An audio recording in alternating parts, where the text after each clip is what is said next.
5 o'clock in Pirate Country, and it's time to get pumped up with the P-Man. Hit the door and hit the road. 94.3 The Game is going to get you home, and the P-Man's not holding back. Yes! Yes! Pirates win! Pirates win! Bring on the Patrick Johnson Show on 94.3 The Game. Holy mackerel! Oh, my goodness! The flagship station of the ECU Pirates.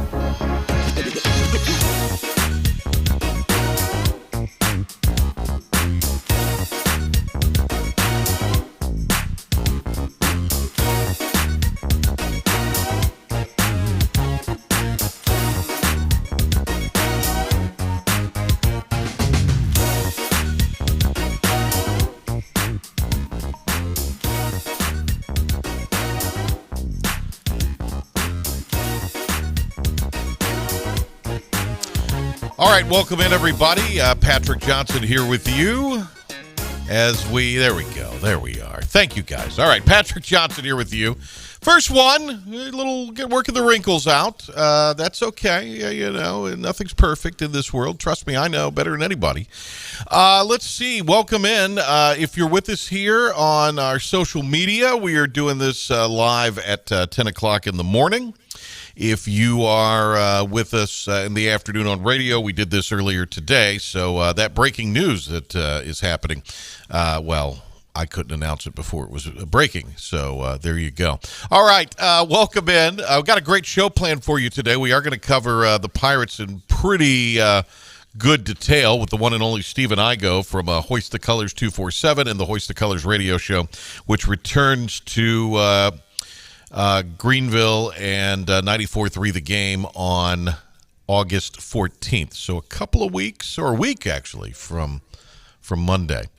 The Little League Softball World Series is also going on in just a moment. We're going to catch up with the baseball voice of the Pirates, the one and only Scotty Scooter Rogers.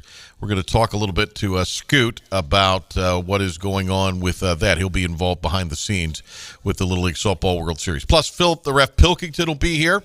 We're going to do a little Hold My Beer later on with Buscemi and the Ref. But the Ref and I are also in a few minutes going to talk about some of the things going on with conference realignment, which really heated up Thursday night into Friday. But right now we go to the phone line where the voice of the baseball Pirates on 94.3 The Game, our good friend Scotty Rogers, Scooter, joins us here for some fun and frivolity.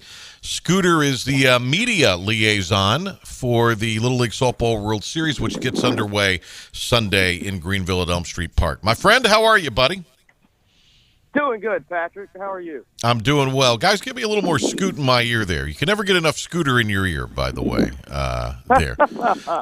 Scooter, busy time. I know the teams have checked in, the international teams a few days ago, the local or, U.S. teams, if you will, have checked into their dorms and arrived in Greenville. And the last couple of days have been related to, the media obligations, the photos, and I'm sure a little bit of practice time. I saw the logos painted on the field there on Elm Street Park. Looks absolutely gorgeous. And, hey, I think it's a tremendous deal. We've got what has become the signature event for Greenville in August, and it's on an international scale.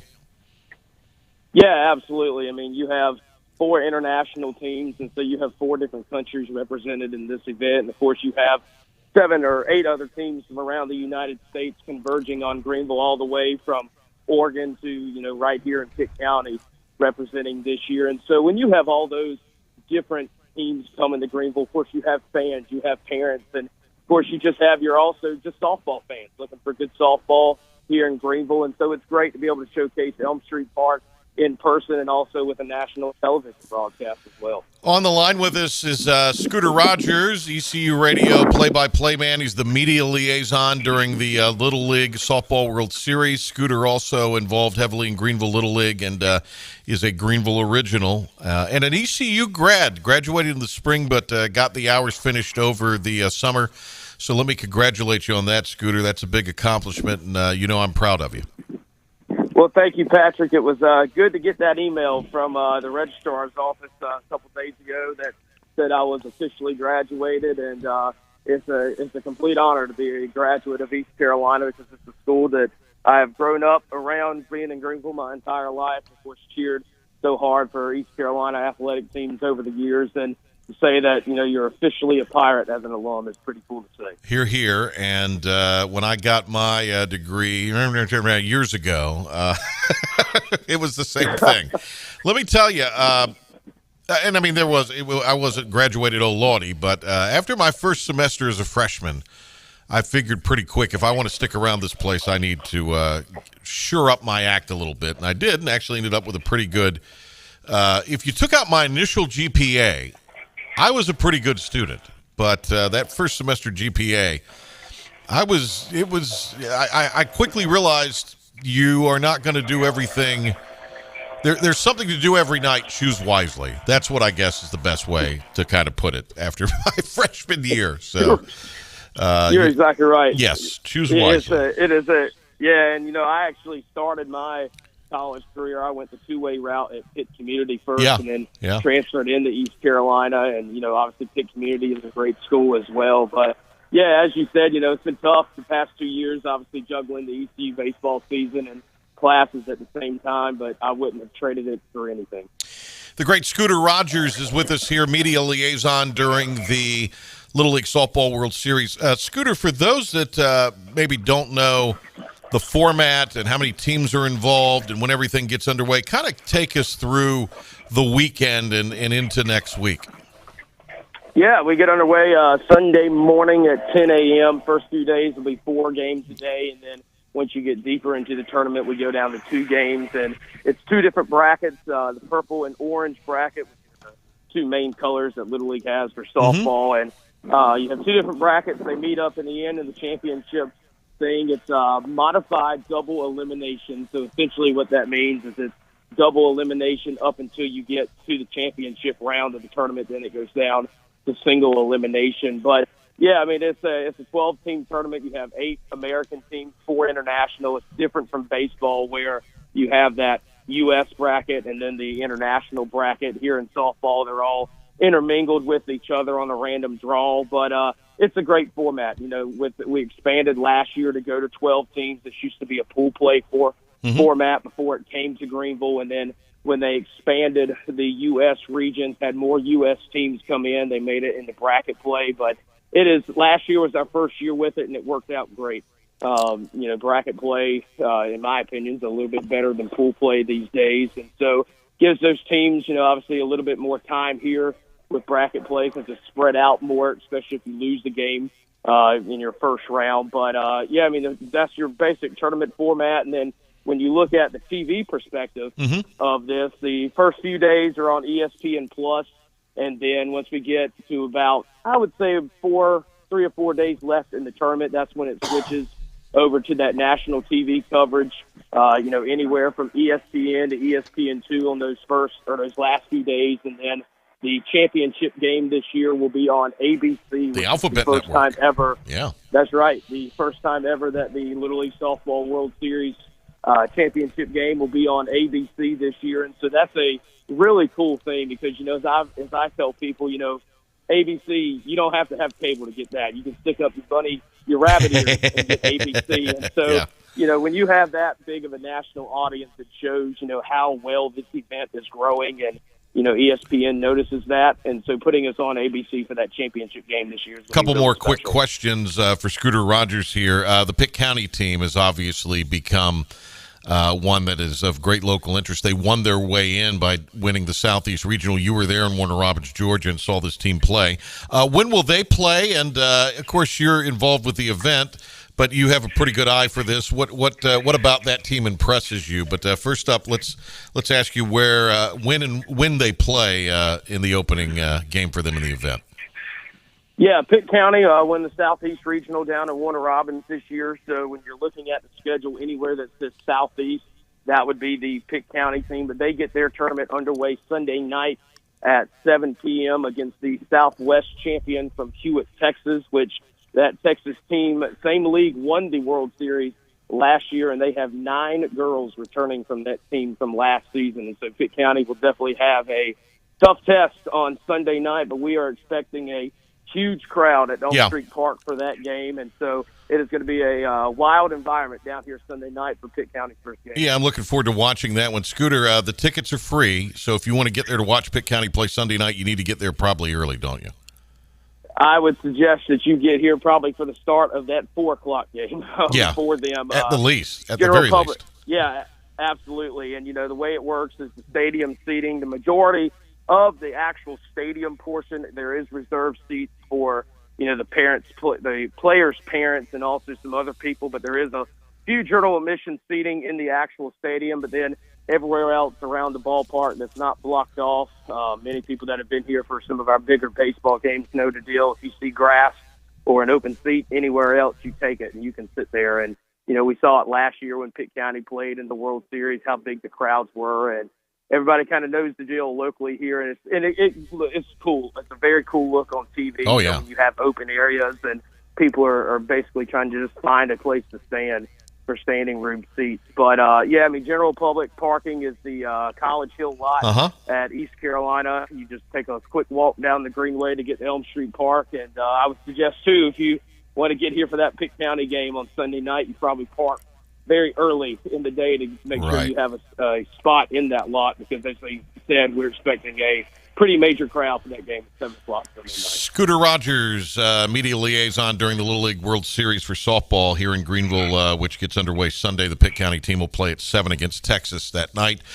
Scooter, you mentioned the parking. Also, Elm Street between 10th and 14th will be closed down, and there's kind of a park-like setting, with food trucks and all kinds of cool things for fans. So there's a lot to do, not only in watching the game, but around the stadium as well.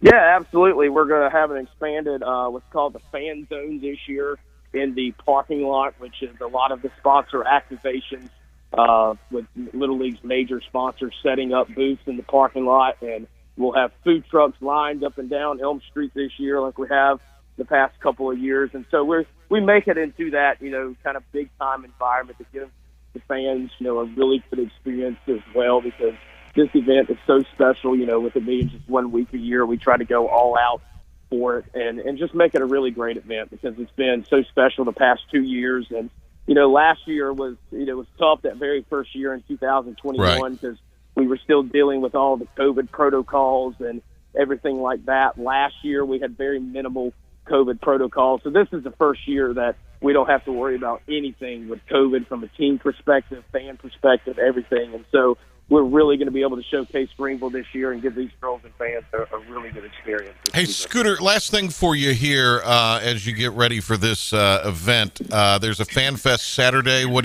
can you tell our listeners about that? Yeah, opening ceremonies at the town common. It was open to the public. It was the first year we did it. Last year it went really well, but you'll be able to see every single team march through with their team banner, and then there's a lot of activities after the actual ceremony for the girls to do.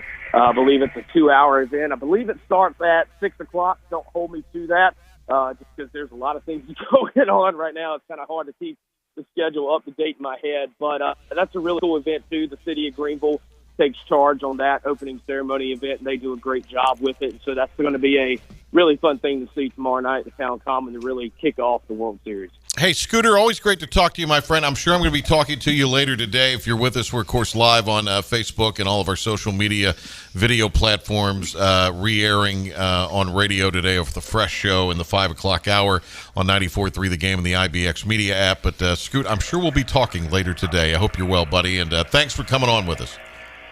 Absolutely, Patrick. Thanks for having me on, and keep Philip Pilkington straight. Well, that's tough to do. Tough to do. There he is right there. All right, Scoot. Thank you, buddy. Yes, sir.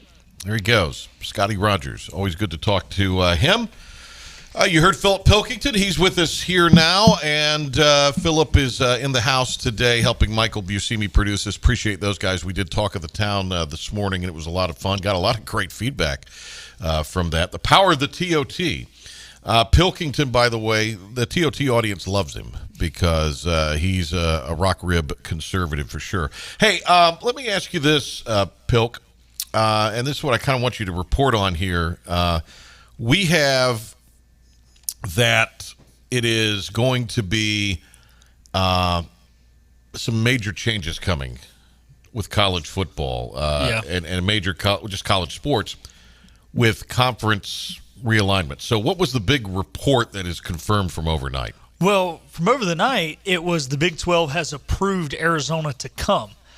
Some of the, board of governors, whatever, in Arizona still has to, work some things out. However, ESPN sent a notification out during that interview with Scooter that said that Oregon is not expected to join the Big Ten, which could cause the Big Ten to then go after Arizona and try and get rid of their deal with the Big 12. I mean, this is in 3 minutes ago. Wow. I mean, that's how quick all of this is developing. Yeah, that's for our video audience 3 minutes ago. This will be a little old news for our radio audience. For the radio audience earlier today. Correct. But, I mean, the thinking was you'd have Arizona and their Board of Regents making that decision, which they did to go to the Big 12. Yeah. Arizona State and Utah would quickly follow, so they're very much still in play. Yeah. If Oregon it's very interesting. If Oregon's deciding to stay for now, or at least not go to I shouldn't say they're deciding to stay. They're deciding not to go to the Big Ten. I wonder what that means. Are they staying, or is there better offer somewhere else? I mean, the Big Ten's the only one that I can think right now makes sense. I can't see the SEC expanding to the Pacific Northwest. But the report was it was going to be Washington and Oregon going to the Big Ten, and there was also a report. We know what Florida State was very publicly saying with their president and their board of trustees. There was word that the Noles and Clemson might be the targets of the Big Ten along with Washington and Oregon. Yeah, you wonder if that maybe has something to do with what just came out now with Oregon. Does Clemson and Florida State, because you want to make your conference bigger, but you don't want to make it too big. If you got 20 teams, that's but you could divide it and have an East and West. Yeah, and you would almost have to play it that way, even in basketball in a way. I mean, what people don't realize, and these AD, I mean, they realize it because they've got the budgets, and I guess they're just flush with so much money from these TV deals in the Big Ten and SEC, and that is, how do you justify playing a volleyball game between Clemson and Washington? Exactly. That's what I was exactly thinking. It's the non-revenue sports that don't get me, because they're still even going to have basketball. they're still going to have the same schedule theoretically as men's and women's basketball. And you're like, even to your point right there, yeah, that's still a long flight. And I mean, NFL teams don't like doing it. They play one game a week. Yeah, so, exactly. And I mean, it's not good. I mean, coming east, there's no advantage. Going west, there's no advantage. I mean, it's a tough deal for college student athletes to be a part of this, I would think, in some way. The Clemson stuff was interesting, or excuse me, the Florida State stuff was interesting, and we talked about that all week. They were very vocal about the fact they were ready to get out. And again, this doesn't change the fact that Florida State, or any team that would leave the ACC, is pinned down by this grant of rights where you pay a huge fee to leave, and then you forego your earnings from your new conference for the length of the ACC TV deal, which is 13 seasons still remaining on it. Yeah. I mean, that's $1 billion at least you're giving up to go and not get a dime. So there's got to be some kind of somebody's coming to the rescue with some money. That's exactly what's happening. They have some high-up donors. And this isn't a donor writing a check to get rid of a coach. I mean, this is something that, I mean, maybe an attorney that's an alum does some pro bono work, but I mean, that you're just talking about, a fraction of what your bills will be for that move. Yeah, exactly, because you brought up the word billion in there. I don't think people really comprehend how much a billion is, and to give you a little insight, I think it was maybe you that taught me this. 16 days has 1 million seconds. 32 years has 1 billion seconds. Yeah. So that's how many millions are in a billion. I haven't lived 1 billion seconds left. I'm 7 years away. And that lets you know how much 1 billion really is. And not that it's that hard number, but to your point, it's 1 billion-ish. And ish is a good term in there, Unfortunately, I've lived over – well, fortunately, I shouldn't say unfortunately. It's fortunate I've still lived over 1 billion seconds, but I can't say I'm not close to 1 billion seconds of life. All right, Philip the Ref Pilkington's going to hang out. We got Stephen Igoe still to come, and Michael Buscemi's producing. Thanks to Scotty Rogers for being on with us. It is the Patrick Johnson Show here on 94.3 The Game and the IBX Media app. And we'll do a little Hold My Beer on a Friday next.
you have something you need to get off your chest? Get off your chest. I am not here for rage. I'm here for revenge. Did your favorite team blow another game? They are who we thought they were, and we let them off the hook.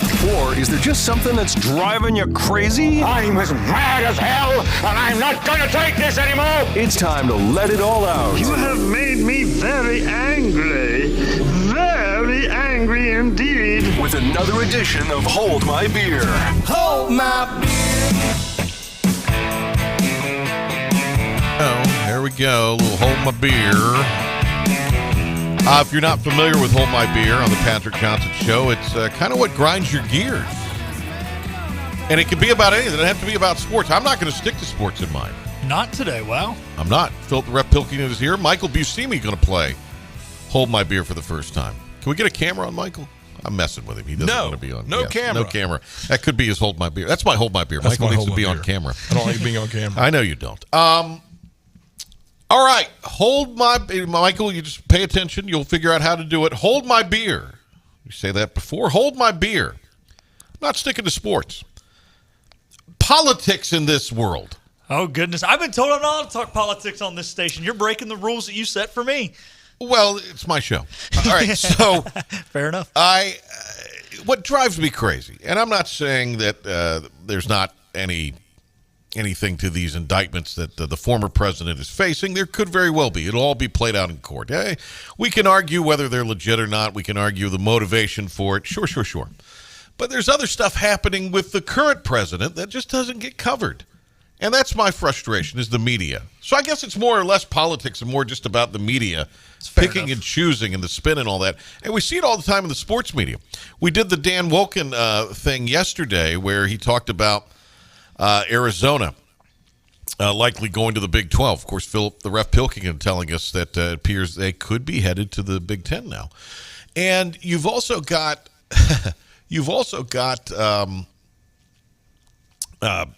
in that same article very much talking about how Florida State made no bones about it. They want to get out of that $40 million a year deal they've got with the ACC right now and try to get into a bigger conference. And then Wolken goes and he laments about, because we're not playing, as the great Wes Durham says, for the homecoming dance and for the Letterman's jacket anymore. I mean, we're well past that. Yeah. And I'm just, these same sports media guys who just can't wait to report rumors about the demise of conferences and all that, then turn around and they want to, pine for the days of amateur sports, which they also felt, and I agree, players should be paid something. So I'm just sick of the media. Sick of the media. Patrick is sick of everybody but himself in the media. Pretty much. So that's true, Michael. You know this. I have a high opinion of myself. Always have, always will, and I should. And you should. I should. Yeah. Thank you, Michael. It's good to be self-confident. So that's my Hold My Beer today. There you go. The media. I'm sick of the media. I'm going to the Working Man's Beach next week now for sure. Okay. And there's not going to be a whole lot of, I'm going to get my news from Henry Hinton. There you go. Which could be frightening. All right, let's go now to the great Philip the Ref Pilkington with the Hold My Beer. All right, Hold My Beer. I am tired of my Red Sox giving me false hope that they're going to be good, and then all of a sudden have a week where they can't hit the darn ball. They lost 2 out of 3 to Igoe's Mariners this week. And I stayed up, all these late West Coast games to watch them drop 2 out of 3 games. They had the lead and the bullpen blew. Had games against San Francisco last week where the starter came out there and let up 2 runs and they lose 2-0. I mean, it's just every time we're a game away from getting back in the playoffs, they mess it up. And I know I just shouldn't care anymore, but I didn't have a lot going on as far as I was mad about right now. So that's going to be my Hold My Beer. I think you did, but you just decided to go with the Red Sox there. All right, yeah. So Michael Buscemi playing for the first time Hold My Beer. Michael, you've heard the format. The floor is yours. Hold My Beer. I'm sick of actresses and actors and athletes thinking they know what the hell is going on in politics. Yeah, that's a good one. You see me not sticking to sports. Laura Ingraham said it best. Shut up and sing. What did Laura Ingraham say to you that time, Buscemi? I can't say that. He likes his job too much to say that. We still refer to it as the Laura Ingraham incident. Laura Ingraham gave Buscemi a hard time when she was it a gave radio show she was doing? Yeah, she gave everybody a hard time. But she really gave you a hard time. She was screaming at Buscemi like he was a member of her staff, because that's all she did was scream at and her our staff. engineer the same way. He got the same treatment I did. Was that the late Eddie Harrell? The late Eddie Harrell. Yeah. What a great guy. No, good guy. I always liked She must be crazy, because if there's anybody who works here who I don't want to yell at, it's probably Buscemi. Buscemi gets his crap done. He gets it done efficiently. It's always the same. He's very predictable, and I mean that in a good way. And if there's anybody I don't want to yell at that works here, it's usually him. So she must really be crazy. No, everybody yells at Buscemi. Yes, that's correct. But here's the thing. Everybody else yells at Buscemi because they like to make him a punching bag. They like to yell at him for other people's mistakes, I think, half the time.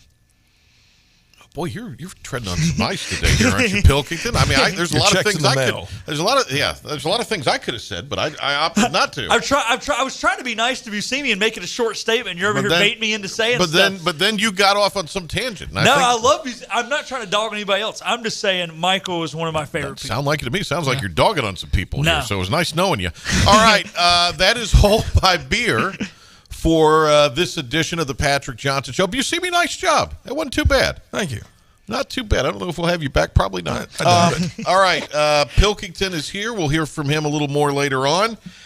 And we might hear from him actually next segment, because when we come back, Stephen Igoe will be with us from Hoist the Colors, 247 Sports, and the Hoist the Colors radio show, which returns in a couple of weeks. Igoe on Pirate practice as they went shells today for football coming up.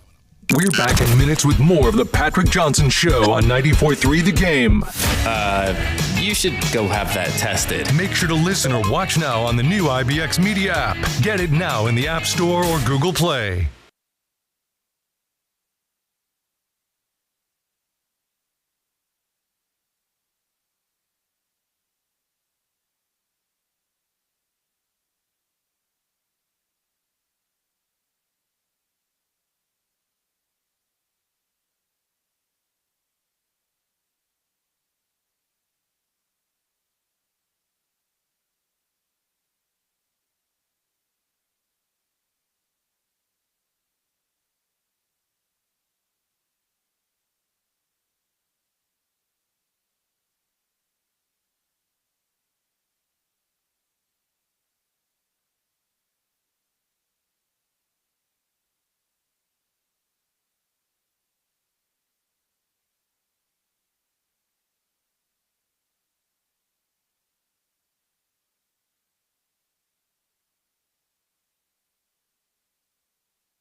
Taking the rage out of your drive home? You just cut me off! But it's no big deal.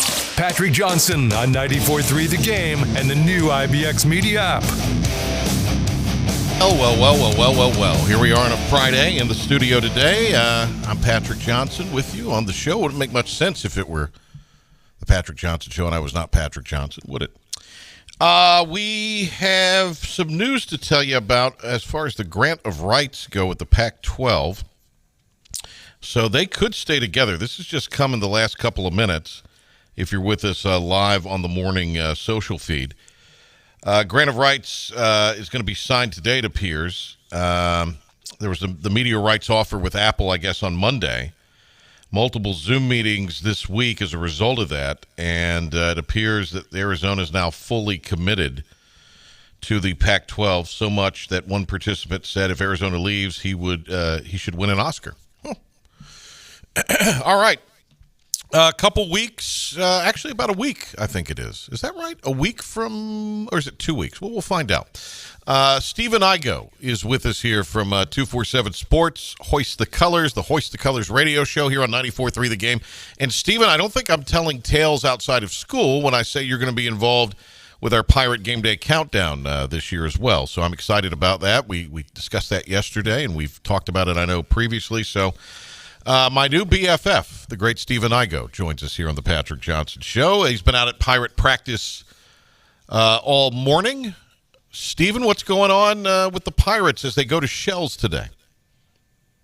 Well, the intensity is never one to waver from an ECU football practice, but definitely when they put on the pads, at least the shoulder pads, not the full pads, but it's almost like a fully padded practice just because Mike Houston's teams love to hit. So during the about 45 minutes I was out there for the media a lot of time, plenty of hitting going on, plenty of yelling, lots of loud music, yeah, lots of urgency. It feels like there's a game tomorrow. Obviously there's not, but that is kind of the vibe now.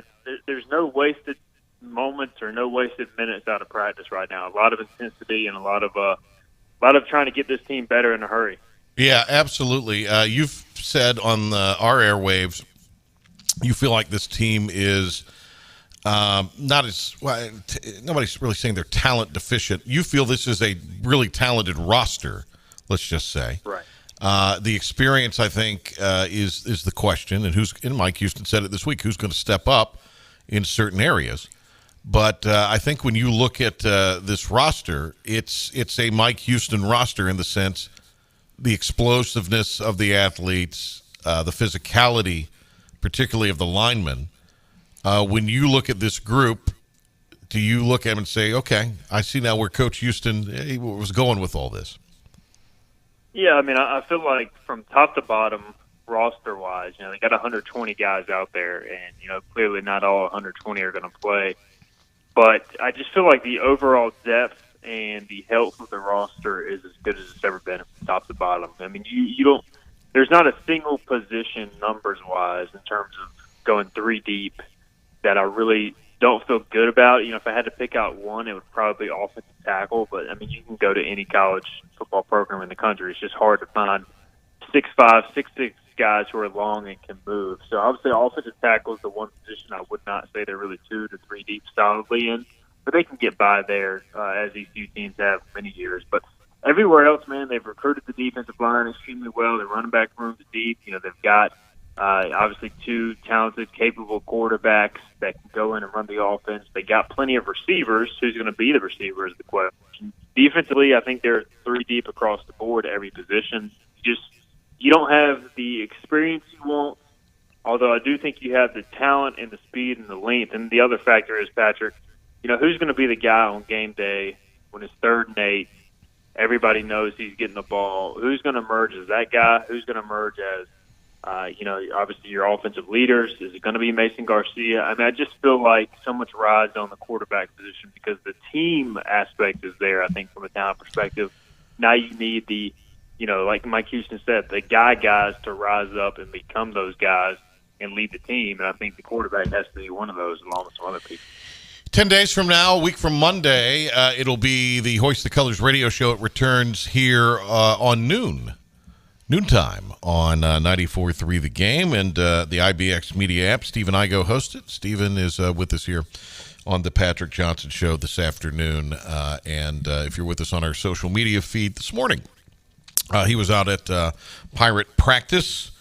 And Mason Garcia, you mentioned him. How has Mason Garcia looked in your opinion?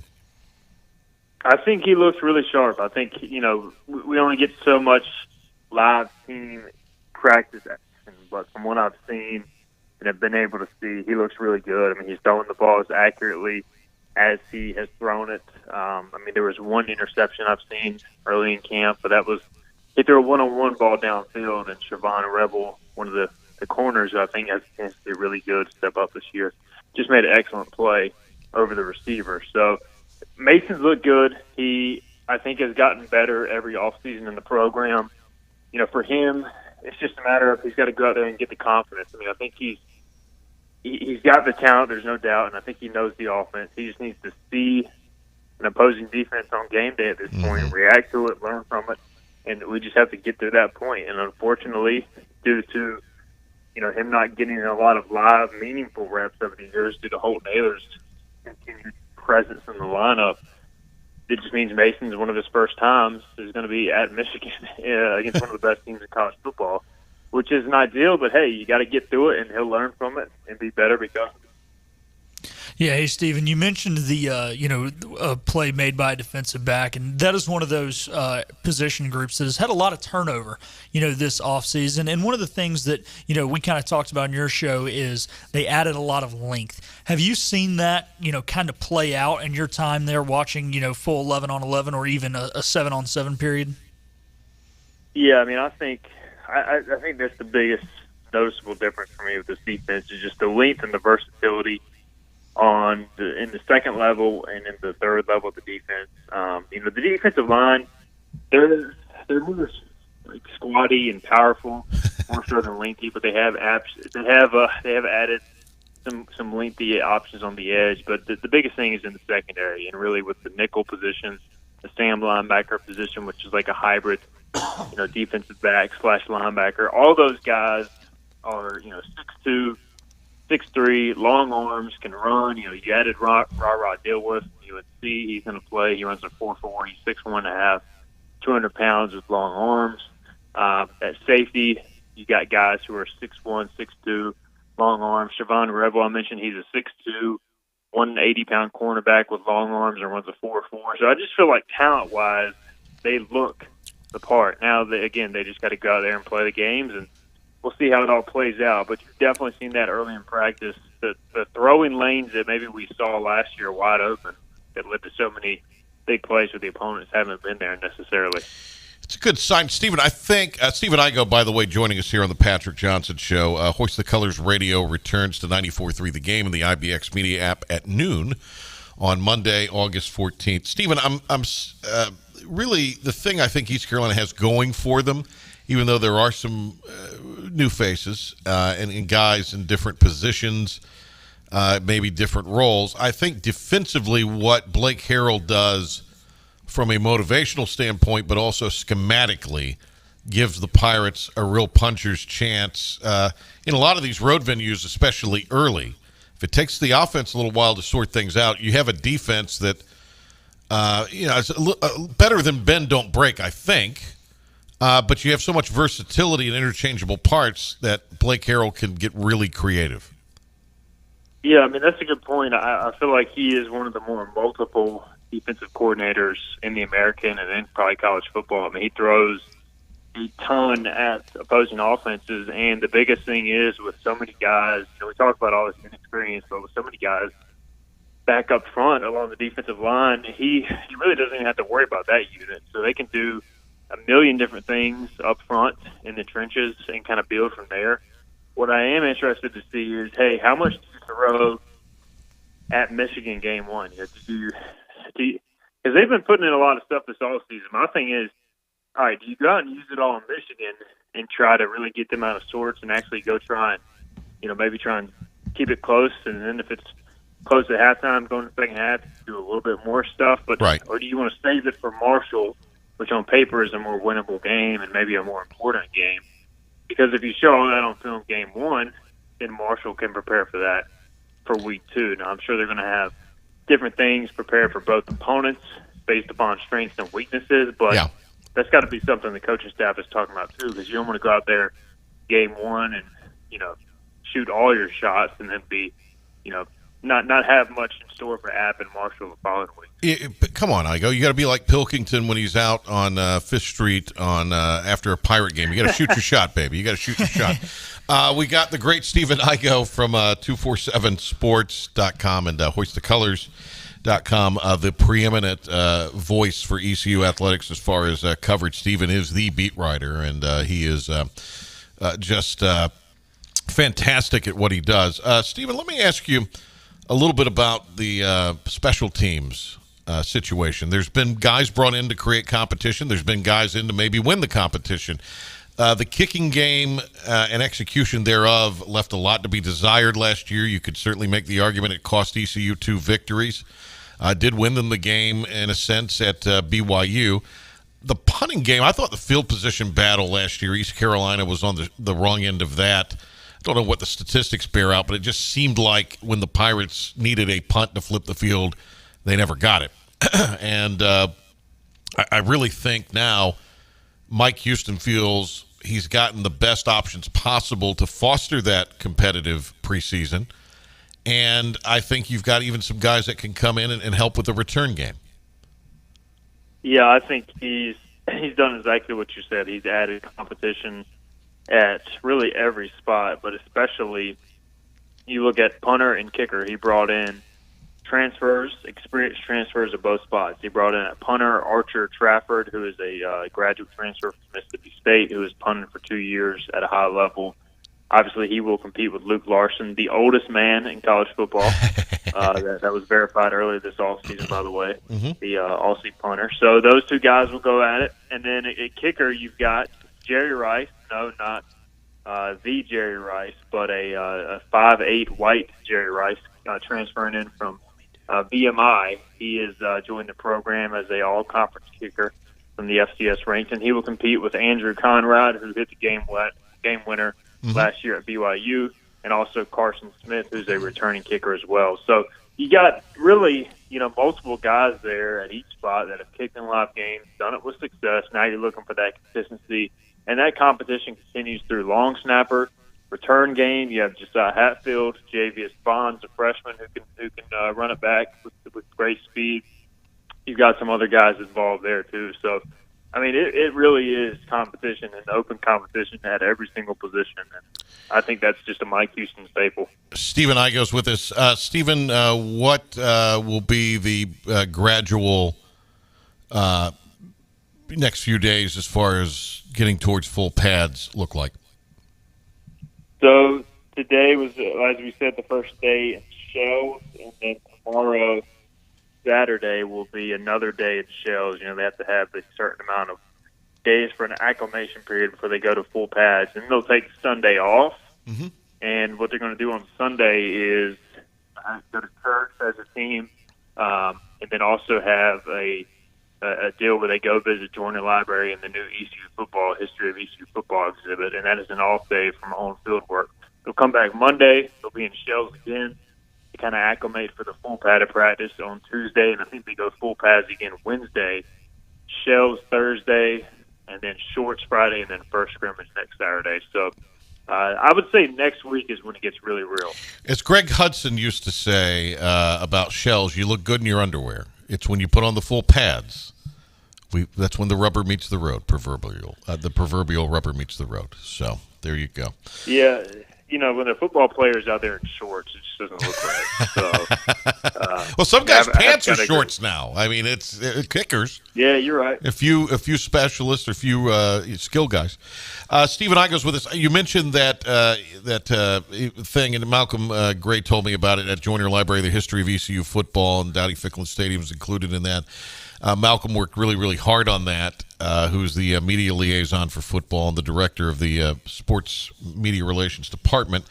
And Malcolm, just a real detailed guy. So I know this is a really cool deal, and it's open and available for folks to see until November. Have you looked at it yet? And what I know you have some friends over there that are involved in it. So what are you hearing on it? Yeah, the feedback has been really good. So I went over there. I haven't seen the full exhibit set up as it is now, but I went over there in mid-July when they were kind of preparing everything and talked to the to the lead curator, Patrick Cash, who kind of played a big role, and he works with the library and getting all the items together and everything. And I did a story, I posted it earlier this week on Hoist the Colors, and talked with Ronnie Woodward. He used to work for the Daily Reflector, now works over at ECU. He's involved with the project as well. So talked to those two guys for a story, and tons of just interesting artifacts.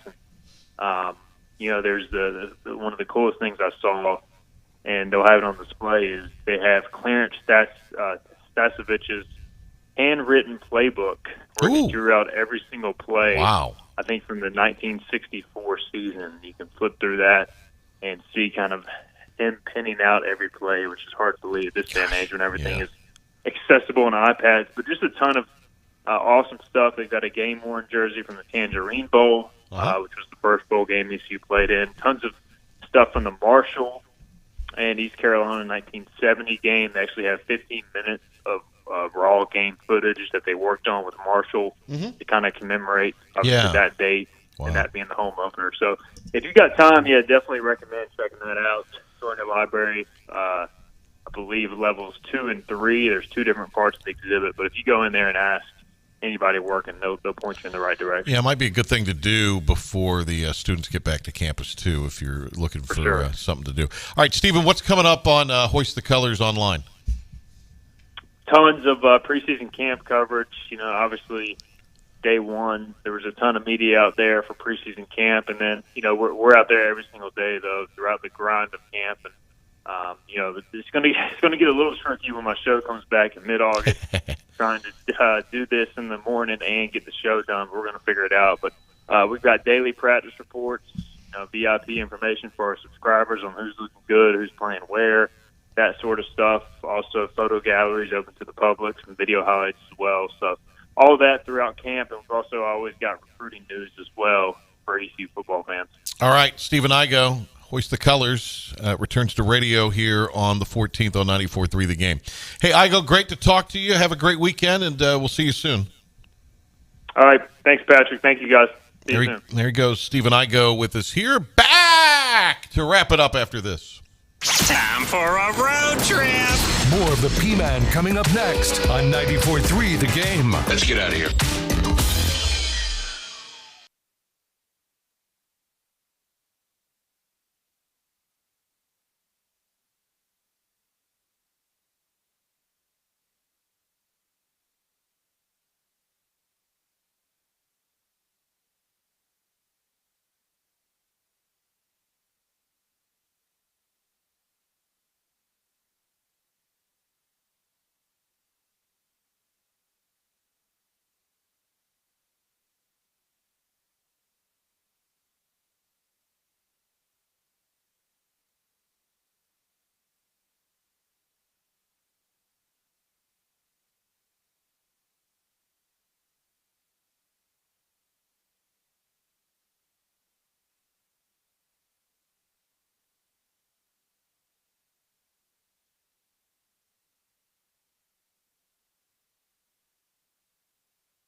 And now, the stunning conclusion of the show.